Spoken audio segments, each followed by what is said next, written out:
Hi guys, today I'm gonna show you how to install my mount card that I got from Amazon.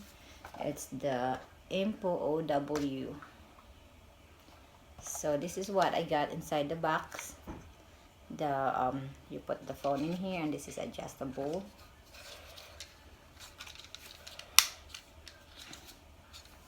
And then this one, and this is the sticker. You take this off. There's a screw here.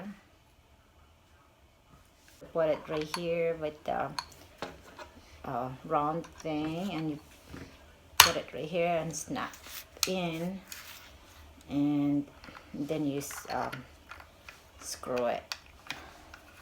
You just twist it to tighten it up, so that should lock.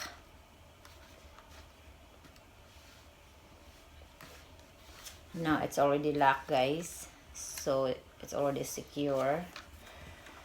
And when you put this in a car, you just have to take off the sticker and put it in a car like that, wherever you want to put it, and you can adjust it,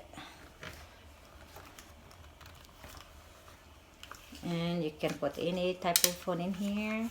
It's adjustable. You can adjust, make it smaller, and this one is to lock it. Put it right here. I mean a picture. So that's it. That's how you install it, guys. So that's it. That's Bye, guys. Thank you.